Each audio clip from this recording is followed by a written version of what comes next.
거룩한 주일 예배를 드리시는 우리 성도님들을 예수님의 이름으로 환영하고 축복합니다. 오늘도 하나님의 주시는 풍성한 은혜를 가슴에 안으시고 또 한 주간도 믿음으로 승리하기를 예수님의 이름으로 축원합니다. 2022년도가 한참 지금 또 시작되고 한 달하고도 반이는 시간이라니 지나가고 있습니다.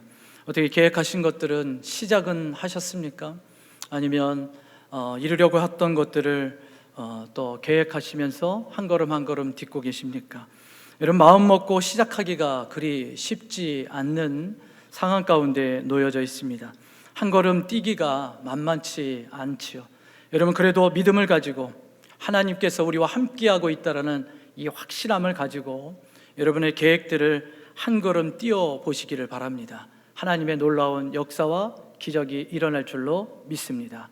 그래서 연말이 되어서 주께서 주셨던 그 귀한 응답들을 가지고 하나님 앞에 영광을 올려드리는 우리 모든 성도님들이 되시기를 바랍니다. 신년이 되면 누구나 이런 생각을 하죠. 한 해만큼은 정말 잘 살아봤으면 좋겠다라고 이렇게 생각들을 하고, 또 복을 많이 받았으면 좋겠다라고 이렇게들 생각을 합니다. 그뿐만이 아니라 신앙적인 부분에서도 기도의 응답이 풍성했으면 좋겠다, 그리고 하나님의 큰 은혜를 입으면 좋겠다라고 하는 이런 소원들을 누구나 다 갖고 있습니다. 저도 역시 마찬가지입니다. 제가 맡고 있는 교구에 하나님 기도의 응답들이 충만하게 하여 주시고, 기도할 때마다 또 신방을 통해서 하나님 악한 영들이 물러가고 새로운 꿈들을 꾸는 그런 은혜가 있게 하여 주옵소서. 지금도 기도하고 있고 또 그것을 소원하고 있습니다. 아마 오늘 오신 성도님들 마음속에도 역시 마찬가지로 이런 계획과 소원들이 있을 것입니다. 여러분, 어떻게 하면 이런 소원들을 이룰 수 있을까?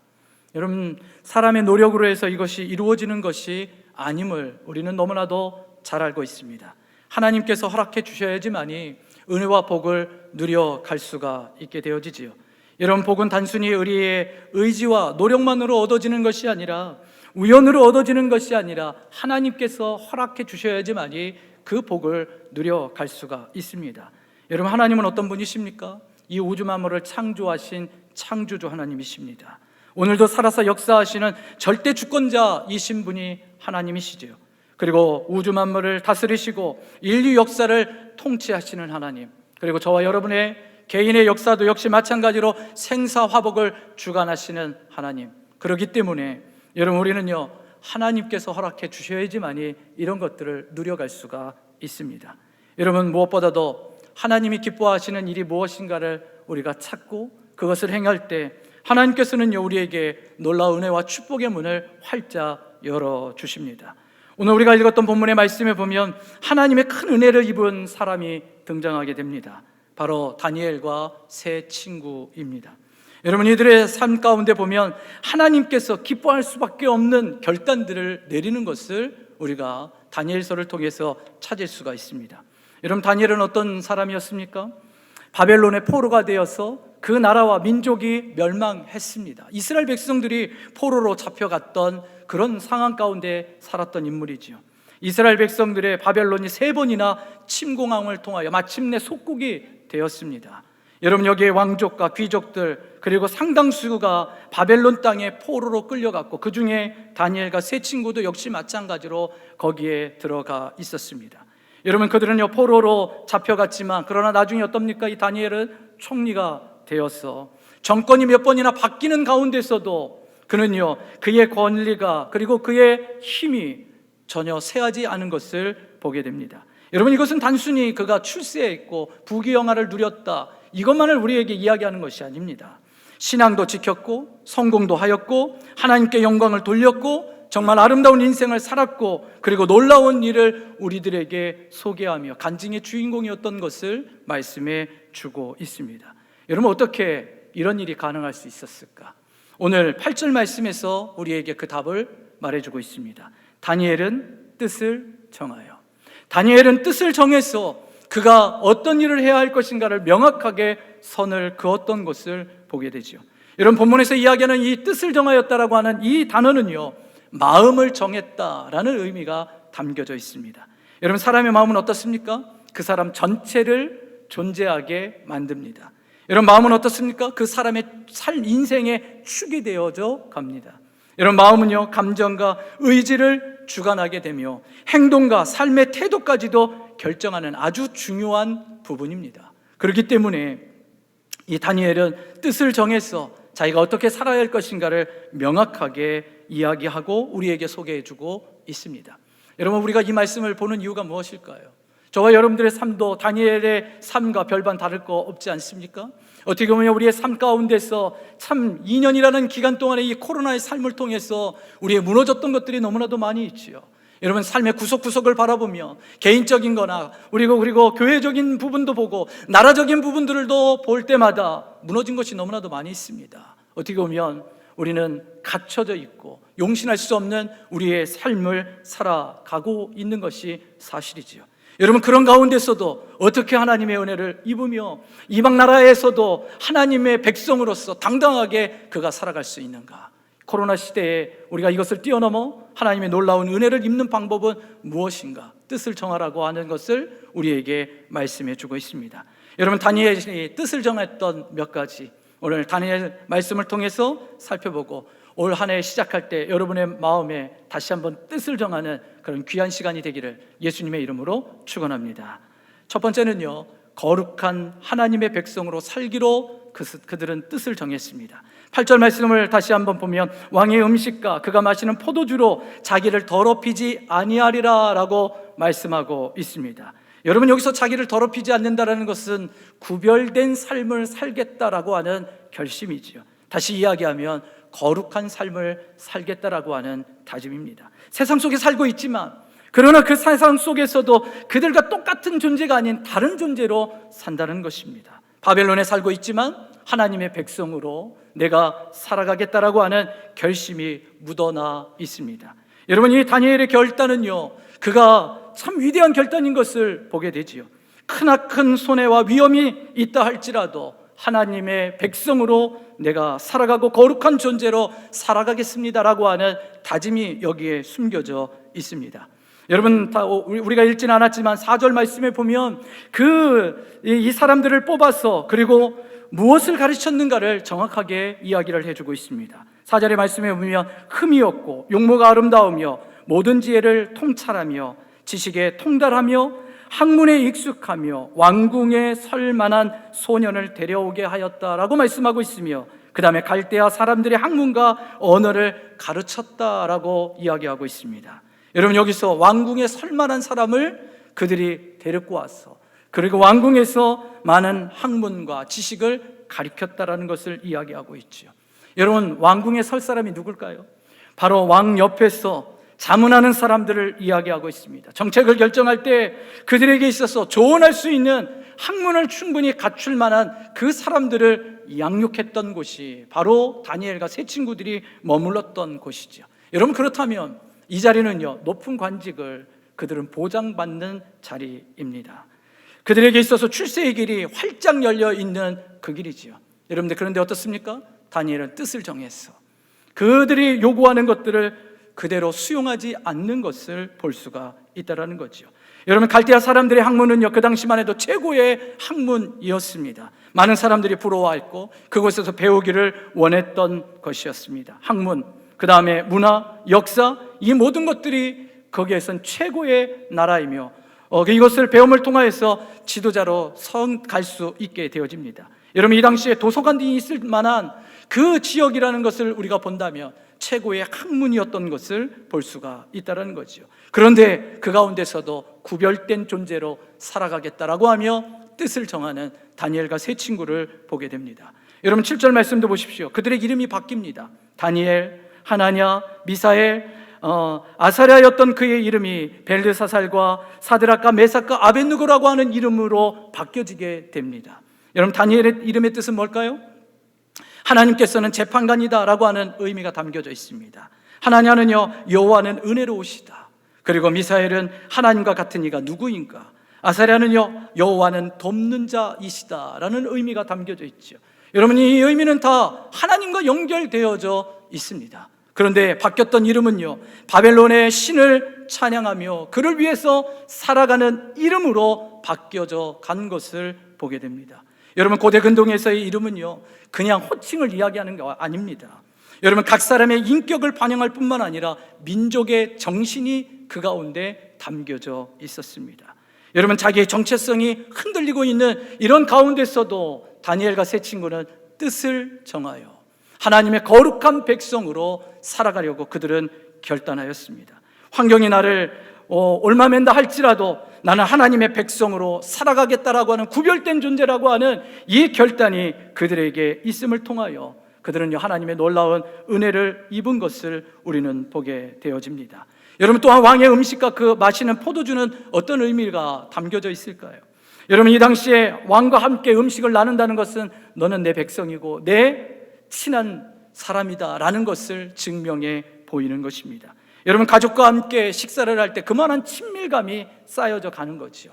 그래서 이들에게서 음식을 한 숟밭을 먹는다는 것, 그들의 삶에 있어서 친밀감을 이야기해주고 있습니다. 세계 열강의 나라입니다. 0.1%에 들어갈 수 있는 그 좋은 기회를 이는요, 하나님의 거룩함을 위해서 포기하고 내려놓는 것을 보게 되지요. 나이는 어리지만 그 뒤에 숨어있는 목적을 간파하며 그들의 삶 가운데서 하나님께 드려지는 삶으로 구별되는 것을 볼 수 있습니다. 포로의 신분이지만 그러나 나는 너희들이 원하는 그런 삶으로 살아가지 않겠다라고 하는 결단이 여기에 숨어 있습니다. 당신들이 나의 이름을 바벨론식으로 바꾸어도, 의복을 바벨론식으로 나에게 바뀌어 입힌다 할지라도, 음식마저 그것을 먹인다 할지라도 내 뼛속 깊은 곳에서는 나는 거룩한 하나님의 백성이요 사람이다 라는 이 결단이 뜻을 정하여에 담겨있는 의미입니다. 하나님의 백성의 정체성을 훼손하지 않겠다는 결단이며 하나님의 율법을 거스르지 않겠다라고 하는 다짐이 그 가운데 있으며 신앙을 타협하여 바벨론의 규례를 따르지 않겠다라고 하는 결단이 거기에 숨겨져 있고, 어려움과 시련의 풍파가 온다 할지라도 신앙만큼은 내가 굳건하게 지키겠다라고 하는 이들의 굳은 의지와 신앙이 여기에 담겨져 있습니다. 여러분, 한 해를 시작하면서 우리가 어떤 뜻을 정해야 할까요? 여러분, 이 대목을 통해서 우리도 역시 거룩한 하나님의 백성으로 하나님께서 우리를 특별하게 구별해 놓았습니다. 여러분, 세상과 우리의 삶이 별반 다른 거 없다면 여러분, 우리에겐 하나님의 은혜를 기대할 수가 없습니다. 우리의 신앙에도 마찬가지로 거룩한 삶, 죄와의 구별된 삶을 살아가는 이 삶이 우리에게 있을 때 하나님께서는요, 놀라운 은혜를 우리에게 부어주십니다. 성도다운 삶을 원한다면 우리에게 가장 먼저 우리 마음속에 확정하는 마음이 있어야 할 것이고, 진정한 거룩한 삶을 위해서 선포하며 한 걸음 내디딜 때 하나님께서는 그의 걸음 안에 축복으로 인도하십니다. 여러분, 무엇을 행하며 무엇을 멀리해야 되는지 우리의 마음 가운데 정확하게 하나님의 말씀의 기준으로 이것을 선을 그어야 합니다. 여러분, 그럴 때 뜻을 정할 때 하나님께서는요, 가는 걸음걸음 위에 분명한 길을 우리에게 약속해 주십니다. 여러분, 창세기 12장에 보면 하나님께서 아브라함을 부르시죠. 그에게 뭐라고 이야기합니까? 친척 본토 아비집을 떠나라고 이야기합니다. 여러분, 왜 그렇습니까? 그곳에서 거룩한 백성으로 살아갈 수 없기에 이곳을 떠나라고 할 때 아브라함은요, 그대로 순종하게 되고 믿음의 조상으로 살아가는 것을 볼 수 있습니다. 오늘 오신 여러분에게 도전합니다. 여러분, 우리의 삶 가운데서 출세와 그리고 부귀 영화를 누리는 유혹이 우리 가운데 있다 할지라도 여러분, 그것을 신앙 때문에 포기하실 수 있으십니까? 여러분, 이 결단이 우리 가운데 있다면 하나님의 은혜는요, 충분합니다. 우리의 삶에 넘치도록 분명하게 임할 것입니다. 여러분, 많은 사람들이 미련하다고 이야기할 수는 있겠지만 여러분, 그 신앙을 붙드는 이들에게 있어서 하나님은요, 결코 혼자 내버려 두시지 않는 것이죠. 그것이 가장 지혜로운 인생인 것을 우리에게 말씀해 주고 있습니다. 영적인 성결함, 거룩한 백성으로 살아가는 우리들에게 하나님께서는요, 놀라운 은혜를 예비해 놓으셨습니다. 여러분, 디모데후서 2장 20절에서부터 21절 말씀에 보면 이런 말씀이 기록되어져 있습니다. 큰 집에는 금그릇과 은그릇뿐 아니라 나무그릇과 질그릇도 있어 귀하게 쓰는 것도 있고 천하게 쓰는 것도 있다라고 말씀하고 있죠. 21절 말씀에 그러므로 누구든지 이런 것에서 자기를 깨끗하게 하면 귀 쓰는 그릇이 될 것이라고 말씀하고 있습니다. 여러분, 외적인 것이 중요하지 않아요. 여러분, 여기에 질그릇이다 할지라도 깨끗하게 비어있고 준비되어져 있다면 하나님의 은혜와 복은 우리에게 넘치도록 채워주신다는 것입니다. 여러분, 뜻을 정하십시오. 이 세상 가운데서 정말 코로나 가운데 내가 거룩한 백성으로 살아가겠다라고 여러분의 뜻을 정하시기를 바랍니다. 그럴 때 하나님의 놀라운 은혜와 기적이 일어날 줄로 믿습니다. 올 한 해 뜻을 정하셔서 거룩하게 사셔서 하나님의 놀라운 은혜를 입는 우리 모든 성도님들이 되시기를 예수님의 이름으로 축원합니다. 두 번째는요, 다니엘서 3장 17절과 18절 말씀에 보면 이들이 뜻을 정하는 내용이 기록되어져 있습니다. 왕이여, 우리가 섬기는 하나님이 계시다면 우리를 맹렬히 타는 풀무불 가운데서 능히 건져내시겠고 왕의 손에서도 건져내시리이다. 그렇게 하지 아니하실지라도 왕이여, 우리가 왕의 신들을 섬기지도 아니하고 왕이 섬기신 금신상에게 절하지도 아니할 줄 아옵소서라고 이렇게 고백하고 있습니다. 여러분, 이 고백의 배경이 무엇일까요? 여러분, 느부갓네살이 두라 평지에다가 큰 신상을 만들었습니다. 모든 백성들에게 이것에 절하라고 이야기하죠. 절하지 않는 자에게는 풀무불 가운데 던지겠다라고 이야기했습니다. 여러분, 절하지 않는 세 명이 있었는데 다니엘의 세 친구입니다. 느부갓네살이 다시 한번 기회를 주지요. 다시 한번 너희가 절하라. 그랬더니 이들이 어떻게 이야기합니까? 조금 읽었던 그 말씀입니다. 하나님만 경배하겠습니다. 다른 신을 섬기지 않겠습니다라고 하는 굳은 결심과 그리고 뜻을 정하는 것을 보게 됩니다. 두 번째는 하나님을 경배하겠다라고 그들이 뜻을 정하였습니다. 풀무불을 7배나 뜨겁게 달구었습니다. 여러분, 그 결과는 어떻게 되었을까요? 다니엘 3장 27절 말씀에 보면 불이 능히 그들의 몸을 해하지 못하였고 머리털도 그을리지 아니하였고 겉옷빛도 변하지 아니하였고 불탄 냄새도 없었더라라고 말씀하고 있습니다. 하나님께서 하나님만 경배하겠다라고 뜻을 정한 이들의 삶을 완전히 바꿔놓으시고 생명싸게 보호하시는 놀라운 은혜가 있음을 보게 됩니다. 어떤 뜻을 정했습니까? 하나님만 경배하겠다라고 하는 굳은 결심이 그 가운데 있었습니다. 여러분, 여기서 하나님을 경배한다는 뜻이 무엇일까요? 하나님만 예배하고 하나님만 찬양하겠다라고 하는 그들의 고백입니다. 여러분, 우리가 예배할 때 하나님께서는 기뻐하실 수밖에 없고 그리고 그들의 삶을 하나님께서 주장하시고 보호해 주십니다. 여러분, 우리를 창조하신 목적이 무엇일까요? 하나님을 경배하기 위해서 우리를 창조하셨고 예배하기 위해서 우리를 창조해 주셨습니다. 타락이 후에 예수 그리스도를 이 땅에 보내주셔서 구원하신 목적도 하나님을 예배하고 경배하기 위해서 하나님께서 우리를 만드시고 구원해 주셨습니다. 여러분, 그렇기 때문에 하나님이 기뻐하시는 이 예배와 경배의 자리에 우리가 머물렀을 때, 그들이 결단하고 고백했을 때 하나도 그의 생명을 해하지 못하는 놀라운 기적이 있게 되어지지요. 질병 가운데도 하나님께서 보호하시는 은혜가 무엇일까요? 하나님을 경배하는 자들에게 하나님께서 생명싹으로 보호해 주십니다. 여러분, 요한복음 4장 23절과 24절 말씀에 보면 이런 말씀이 기록되어져 있습니다. 아버지께 참되게 예배하는 자는 영과 진리로 예배할 때가 오나니 곧 이때라 아버지께서는 자기에게 이렇게 예배하는 자들을 찾으시느니라 라고 말씀하면서 하나님은 영이시니 예배하는 자가 영과 진리로 예배할지니라. 여러분, 여기서 특별히 하나님께서 예배하는 자를 찾고 있다라고 이야기하고 있죠. 여러분, 여기서 찾는다는 의미가 어떤 의미입니까? 간절하게 소원한다, 간절하게 열망하고 있다라고 하는 의미입니다. 하나님께서 예배하는 자를 간절하게 소원하며 열망하고 있습니다. 여러분, 그렇기 때문에 예배에 성공하는 자들에게 하나님께서 은혜를 주실 수밖에 없고 복을 내릴 수밖에 없음을 우리에게 소개하고 있죠. 여러분, 예배 현장에 하나님의 임재함을 깨닫는 이들에게 있어서 여러분, 삶의 현장으로 나갈 때 담대함으로 나갈 수 있습니다. 여러분, 예배의 승리자가 인생의 승리자인 것을 오늘 오신 여러분들도 너무나도 잘 알고 있을 것입니다. 하나님이 보장하는 인생의 축복, 예배에 성공하는 자들입니다. 여러분, 그러기에 올 한 해 우리가 결심하고 뜻을 정해야 할 게 뭘까요? 다른 것이 아니라 예배를 사수하고 이 예배 자리에 내가 하나님 앞에 경배하며 나가겠다라고 하는 이 결심이 우리 가운데 있어야 합니다. 여러분, 올 한 해도 사탄은 우리를요 예배 자리에 나오지 못하도록 많이 유혹할 것입니다. 여러분을 막 뒤흔들어 놓을 것입니다. 여러분, 그럴 때마다 이 유혹에 넘어가지 마시고 승리를 거두시기를 바랍니다. 하나님만 내가 경배하리라.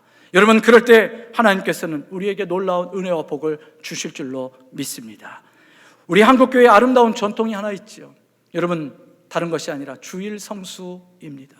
많은 믿음의 선진들이 전통적으로 가져왔던 것은 주일 성수, 하나님께 예배하는 그 자리를 사수했던 모습들이죠. 그래서 한국교회에 놀라운 부흥을 하나님께서 허락해 주셨습니다. 이제는 그것을 우리가 이어받아야 합니다. 하나님을 경배하는 그 자리, 우리가 목숨 걸고 여러분 우리는 사수해야 되고, 그리고 이 어려운 시국일 때일수록 우리는 더더욱이 이 예배 자리를 지켜 나가야 함을 여러분 결단하심을 통하여 하나님의 큰 은혜를 입는 우리 모두가 되기를 예수님의 이름으로 축원합니다.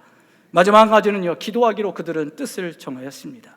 다니엘 6장 10절 말씀에 보면 다니엘이 이 조세의 왕의 도장이 찍힌 것을 알고도 자기 집에 돌아가서는 윗방에 올라가 예루살렘을 향하여 창문을 열고 전에 하던 대로 하루 3번씩 무릎을 꿇고 기도하며 그의 하나님께 감사하였더라 라고 이렇게 기록하고 있습니다. 여러분, 간신들의 모함이 있었죠. 왕의 다른 신을 섬기게 되며 사자굴에 집어넣읍시다 라고 그들이 모함을 했습니다. 여러분 어떤가요? 다니엘은 이것을 들었지만 그는요, 전과 같이 하루에 3번 동일하게 무릎을 꿇고 기도하기를 결심한 것을 보게 됩니다. 여러분, 다니엘은 목석이 아닙니다. 인간이기에 두려움이 그 가운데 있었겠지만 그러나 창조주 하나님, 모든 것을 주관하시는 그 하나님 앞에 그는요 기도하기를 결단하지요. 여러분, 기도를 치지 않았을 때 그의 인생이 어떨까요? 사자굴에 들어갔지만 그러나 그의 생명 하나님께서 보호해 주신 것을 보게 됩니다. 여러분, 이 다니엘의 기도가 여기서 끝날까요? 그렇지 않습니다. 다니엘 9장에 가보시면 여러분, 다니엘 기도가 통째로 나와 있는 것을 보게 되죠. 특별히 민족을 위한 기도가 그 가운데 있게 됩니다. 17절과 18절, 19절 말씀에 보면 이런 말씀이 기록되어져 있습니다. 우리 하나님이여, 지금 주의 종의 기도와 간구를 들으시고 주를 위하여 주의 얼굴빛을 주의 황폐한 성소에 비추시옵소서라고 기도하고 있습니다. 18절입니다. 나의 하나님이여, 귀를 기울여 들으시며 눈을 떠서 우리의 황폐한 상황과 주의 이름으로 일컫는 성을 보옵소서라고 그가 기도합니다. 여러분, 19절에 주여 들으소서, 주여 용서하소서, 주여 귀를 기울이시고 행하소서, 지체하지 마옵소서라고 구절구절에 민족에 대한 황폐함을 바라보며 하나님이 이 민족을 구원하시고 이 민족 가운데 하나님이 일하시며 역사하여 주옵소서, 그의 심령 깊은 곳에서 애타는 마음으로, 애통하는 마음으로 그가 기도하는 것을 보게 됩니다.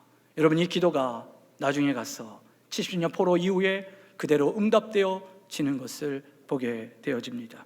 시편 50편 15절 말씀에 환난날에 나를 부르라, 내가 너를 건지리라라고 우리에게 말씀해 주고 있습니다. 여러분, 우리가 결단해야 될 게 뭘까요? 우리는요, 뜻을 정해야 될 게 뭘까요? 여러분의 기도의 골방이 무너졌다면, 기도의 무릎이 무너졌다면 여러분 이것을 수축하셔야 됩니다. 이것을 다시 한번 세우셔야 합니다. 여러분, 어느 곳에 있든지 간에 내가 기도하는 저 장소를 만들고 특별히 우리가 함께 기도하는 우리의 시간을 있다면 여러분 그 자리에 함께 나와서 기도하셔야 합니다. 기도의 불씨를 우리가 살려야 합니다. 여기에 하나님의 은혜가 있고 하나님의 놀라운 축복이 숨어 있습니다. 여러분, 다니엘은 그의 삶에 있어서 기도하기를 작정하고 민족을 위하여 그가 기도함을 통하여 하나님의 놀라운 은혜를 입게 되었습니다. 여러분, 이렇게 거룩하게 살기로, 그리고 하나님을 경배하기로, 그리고 기도하기로 결단하였던 이들에게 하나님께서 어떤 은혜를 주셨을까요? 첫 번째는요, 세상을 이길 지혜를 그들에게 허락해 주셨습니다. 읽진 않았지만 17절 말씀해 보십시오. 하나님이 이 내소년에게 학문을 주시고 모든 서적을 깨닫게 하시고 지혜를 주셨으니 다니엘은 모든 환상과 꿈을 깨달아 알더라라고 말씀하고 있습니다. 여러분, 이 세상을 살아가는데 어떤 힘으로 우리가 살아갈까요? 경제적인 힘일까요? 그렇지 않습니다.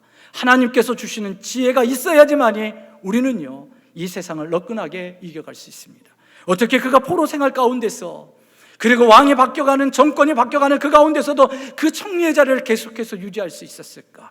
여러분, 그 답을 17절에서 찾을 수 있지 않습니까? 하나님이 주시는 지혜 때문에. 그래서 세상을 그들이 너끈히 이겨내며 그 가운데서 당당하게 살아가죠. 20절 말씀도 보십시오. 그 지혜와 청명이 온 나라 박수와 술객보다 10배가 더했다라고 말씀하고 있습니다. 그러니 이들을 따라잡을 수가 없는 것을 우리에게 말씀해 주고 있습니다. 여러분, 결단하는 자에게, 뜻을 정한 자에게 하나님께서 세상을 이길 수 있는 지혜를 주신다는 것을 기억하시기를 바랍니다. 두 번째, 이들에게 주신 은혜가 무엇입니까? 열방 가운데 살아계신 하나님을 이방인들이 고백하는 것을 보게 됩니다. 다시 이야기하면 믿음으로 삶을 증명해 냈습니다. 다니엘 3장 28절 말씀에 보면 느부갓네살이 고백하지요. 풀무불 가운데서 살아나왔던 이 세 명의 친구를 보면서 하나님을 찬양한다라고 그가 고백합니다. 그 하나님 밖에는 다른 신을 섬기지 않을 것이다라고 하는 이방의 왕이 하나님이 어떤 분인가를 그가 고백하는 것을 보게 됩니다. 여러분, 다니엘 6장 26절과 27절 말씀에도 사자굴에서 살아나왔던 다니엘을 보며 다리오 왕이 뭐라고 고백합니까? 다니엘 하나님 앞에서 떨면서 두려워하며 그가 이야기하죠. 살아계시는 하나님이시라고, 영원히 변하지 않으실 이시며 그의 나라는 멸망하지 않을 것이고 그의 권세는 무궁할 것이라 이야기하며 구원도 하시고 건져내기도 하시며 하늘에서든지 땅에서든지 이적과 기사를 행하시는 분이 이 하나님이시다라는 것을 열방의 왕이 고백하는 것을 보게 됩니다. 여러분, 누구 때문에요? 뜻을 정한 다니엘 때문에 그렇습니다. 여러분, 이 세상 가운데서 우리가 살아가는데 무엇이 필요할까요? 여러분, 다른 것이 아니라 열방에 있고 예수 그리스도를 알지 못하는 이들이 우리의 삶을 보면서 하나님이 살아계시고 창조주이시고 구원과 행복과 기쁨이 여기에 있다라고 이야기하면 여러분, 우리의 목적은 다 이루고 우리의 소명은 다 이룬 것 아니겠습니까? 여러분, 이 다니엘의 이 모습을 보면서 우리도 뜻을 정하는 은혜가 있기를 예수님의 이름으로 축원합니다. 마지막 한 가지는요, 민족의 회복이 있었습니다. 21절 말씀에 보면 다니엘은요 고레스 왕 원년까지 있었다라고 이렇게 이야기하고 있죠. 여러분, 이것은요 오랜 기간 동안에 이 다니엘이 왕권이 바뀌면서 통치했던 그 의미가 담겨져 있습니다. 그러나 그것 말고도 한 가지 더 우리가 찾아낼 수 있는 것은 여러분, 에스라 1장 1절에서 2절 말씀에 보면 이런 말씀이 기록되어져 있습니다. 바사왕 고레스 원년에 여호와께서 예레미야 입을 통하여 하신 말씀을 이루게 하시려고 바사왕 고레스의 마음을 감동시키며 그가 온 나라에 공포도 하고 조서도 내렸다라고 이야기하죠. 여러분, 그 곧 조서의 내용이 뭡니까? 2절 끝에 보면 유다 예루살렘의 성전을 건축하라라는 것입니다. 여러분, 성전을 건축하라는 의미가 뭘까요? 그들이 포로되어서 고국 땅으로 돌아와서 이제는 하나님을 섬기는 유일하신 그 하나님을 섬길 수 있는 성전 재건, 영적인 회복에 대한 것을 말씀해 주고 있습니다. 누구 때문에요? 뜻을 정한 다니엘의 그 기도 한마디를 통해서, 여러분, 그의 거룩한 삶을 통해서 하나님만 경배하겠다라고 하는 이 결단 가운데 민족의 놀라운 회복까지 이루어짐을 보게 됩니다. 여러분, 그러니 올 한 해 우리가 결정하고 우리가 나가야 할 길이 뭘까요? 뜻을 정하는 것입니다. 하나님 앞에서 우리가 어떻게 살아가야 할 것인가에 이 뜻을 정할 때, 여러분, 이것이 하나하나 모일 때 여러분 가정이 회복되고 교회가 회복되며 특히 한국교회가 회복될 수 있게 되어집니다. 여러분, 하나님의 선한 뜻을 계획하시고 세우시기를 바랍니다. 이제 말씀을 정리하겠습니다. 여러분, 어떤 뜻을 세우고 있으십니까? 여러분, 세상의 부귀영화와 출세하는 그 뜻을 세우는 게 아니라 여러분 신앙의 뜻을 세우시기를 바랍니다. 성결하게 살기로, 그리고 예배하기로, 그리고 하나님 앞에 겸손하게 무릎 꿇기로 여러분 그 결단을 내리시기를 바랍니다. 그럴 때 하나님께서는요 놀라운 은혜와 축복을 우리를 통해서 이루어 가실 것입니다. 여러분, 요즘에 많이 이야기하는 한 문구가 있죠. 회복을 넘어 부흥으로라고 하는 이 구절입니다. 회복을 넘어 부흥으로 가자라고 하는 문구를 교계에서 외치고 있습니다. 여러분, 회복을 넘어 부흥으로 갈 수 있는 길이 어디서부터 시작이 될까요? 뜻을 정하는 데서부터입니다. 여러분, 한 사람 한 사람이 뜻을 정할 때 여러분이 회복을 넘어서 부흥으로 달려갈 수 있습니다. 그 자리에 쓰임받는 우리 꽃동산의 모든 성도님들이 되시기를 예수님의 이름으로 축원합니다. 기도하겠습니다. 하나님 아버지, 감사합니다. 우리를 사랑하여 주셔서 소망이 없고 희망이 보이지 않는 삶 가운데 살아가지만 하나님이 살아계심을 믿습니다. 우리도 다니엘처럼 뜻을 정하는 은혜가 있게 하여 주옵소서. 그리하여 이 암울한 시대 가운데 빛과 소금의 역할을 감당하게 하여 주시고 믿는 자들이 앞길을 밝혀내는 은혜가 있게 하여 주시옵소서. 우리를 통하여 하나님의 귀한 사역을 이루어가게 하시고 그 뜻을 또한 펼쳐나갈 수 있도록 힘과 능력을 더하여 주옵소서. 모든 걸 하나님께 감사드리며 사랑 많으신 예수님의 이름으로 기도 올리옵나이다. 아멘.